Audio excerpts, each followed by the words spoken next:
പൗലോസ് കൊറിന്തോസുകാർക്ക് എഴുതിയ ലേഖനങ്ങൾ അധ്യായം 16. വിശുദ്ധർക്കുള്ള ധർമ്മശേഖരണം. ഇനി വിശുദ്ധർക്ക് വേണ്ടിയുള്ള സംഭാവനയെപ്പറ്റി പ്രതിപാദിക്കാം.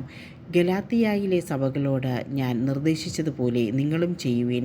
ഞാൻ വരുമ്പോൾ പിരിവൊന്നും നടത്താതിരിക്കുന്നതിന് നിങ്ങൾ ഓരോരുത്തരും കഴിവനുസരിച്ചുള്ള തുക ആഴ്ചയിലെ ആദ്യ ദിവസം നീക്കിവെക്കണം. ഞാൻ വരുമ്പോൾ നിങ്ങളുടെ സംഭാവന കൊണ്ടുപോകുന്നതിനു വേണ്ടി നിങ്ങൾ അംഗീകരിക്കുന്ന വ്യക്തികളെ എഴുത്തുമായി ജെറുസലേമിലേക്ക് അയച്ചുകൊള്ളാം. ഞാൻ കൂടെ പോകേണ്ട ആവശ്യമുണ്ടെങ്കിൽ അവർ എന്നോടൊപ്പം പോരട്ടെ. യാത്രയ്ക്കുള്ള ഒരുക്കങ്ങൾ. ഞാൻ മക്കെദോനിയായിൽ പോയിട്ട് നിങ്ങളെ സന്ദർശിക്കുന്നതാണ്. എനിക്ക് അവിടെ പോകേണ്ടതുണ്ട്. ഞാൻ നിങ്ങളുടെ കൂടെ കുറേ നാൾ, ഒരുപക്ഷെ ശീതകാലം മുഴുവൻ ചെലവഴിച്ചെന്ന് വരാം.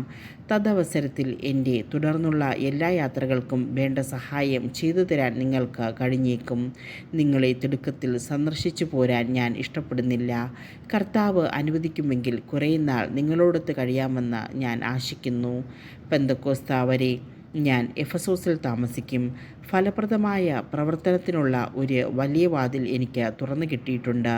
പ്രതിയോഗികളും വളരെയാണ്. തിമോഥെയോസ് നിങ്ങളുടെ അടുത്ത് വരുമ്പോൾ നിങ്ങളുടെ ഇടയിൽ നിർഭയനായി കഴിയാൻ അവന് സാഹചര്യങ്ങൾ ഉണ്ടാക്കി കൊടുക്കണം. അവനും എന്നെപ്പോലെ കർത്താവിൻ്റെ ജോലിയിൽ വ്യാപൃതനാണല്ലോ. ആകയാൽ ആരും അവനെ നിന്ദിക്കാനിടയാകരുത്. എൻ്റെ അടുത്ത് വേഗം മടങ്ങി വരേണ്ടതിന് സമാധാനത്തിൽ അവനെ യാത്രയാക്കണം. സഹോദരരോടൊപ്പം അവനെ ഞാൻ പ്രതീക്ഷിക്കുന്നു. മറ്റ് സഹോദരരോടൊത്ത് നിങ്ങളെ സന്ദർശിക്കണമെന്ന് ഞാൻ നമ്മുടെ സഹോദരൻ അപ്പോളോസിനെ വളരെ നിർബന്ധിച്ചതാണ്. എന്നാൽ ഈ അവസരത്തിൽ നിങ്ങളുടെ അടുത്ത് വരാൻ അവന് ഒട്ടും മനസ്സില്ലായിരുന്നു. സൗകര്യപ്പെടുമ്പോൾ വന്നുകൊള്ളും. അഭ്യർത്ഥന, അഭിവാദനം. നിങ്ങൾ ജാഗരൂകരായിരിക്കുവിൻ. വിശ്വാസത്തിൽ ഉറച്ചു നിൽക്കുവിൻ. പൗരുഷവും കരുത്തും ഉള്ളവരായിരിക്കുവിൻ. നിങ്ങളുടെ സകല കാര്യങ്ങളും സ്നേഹത്തോടെ നിർവഹിക്കുവിൻ. സഹോദരനെ, സ്തെഫാനാസിൻ്റെ കുടുംബാംഗങ്ങളാണ് അക്കായായിലെ ആദ്യഫലങ്ങളെന്നും അവർ വിശുദ്ധരുടെ ശുശ്രൂഷയ്ക്കായി തങ്ങളെ തന്നെ സമർപ്പിച്ചുവെന്നും നിങ്ങൾ അറിഞ്ഞിരിക്കണമെന്ന് ഞാൻ അഭ്യർത്ഥിക്കുന്നു. ഇപ്രകാരമുള്ളവരെയും എന്നോട് സഹകരിച്ച് അധ്വാനിക്കുന്ന എല്ലാവരെയും നിങ്ങൾ അനുസരിക്കണമെന്ന് ഞാൻ നിങ്ങളോട് അപേക്ഷിക്കുന്നു. സ്തെഫാനാസും ഫോർത്തുനാത്തൂസും അക്കായിക്കോസും വന്നതിൽ ഞാൻ ആഹ്ലാദിക്കുന്നു. എന്തെന്നാൽ നിങ്ങളുടെ അസാന്നിധ്യം അവർ പരിഹരിച്ചു.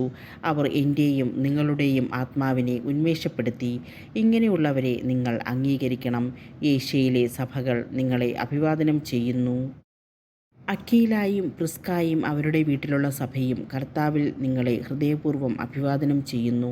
സകല സഹോദരരും നിങ്ങളെ അഭിവാദനം ചെയ്യുന്നു. നിങ്ങൾ വിശുദ്ധ ചുംബനത്താൽ അന്യോന്യം അഭിവാദനം ചെയ്യുവിൻ. പൗലോസായ ഞാൻ സ്വന്തം കൈപ്പടയിൽ അഭിവാദനം രേഖപ്പെടുത്തുന്നു. ആരെങ്കിലും കർത്താവിനെ സ്നേഹിക്കുന്നില്ലെങ്കിൽ അവൻ ശപിക്കപ്പെട്ടവനാകട്ടെ. ഞങ്ങളുടെ കർത്താവേ, വന്നാലും കർത്താവായ യേശുവിൻ്റെ കൃപ നിങ്ങളോടുകൂടെ ഉണ്ടായിരിക്കട്ടെ. യേശുക്രിസ്തുവിൽ എൻ്റെ സ്നേഹം നിങ്ങളെല്ലാവരോടും കൂടെ ഉണ്ടായിരിക്കട്ടെ.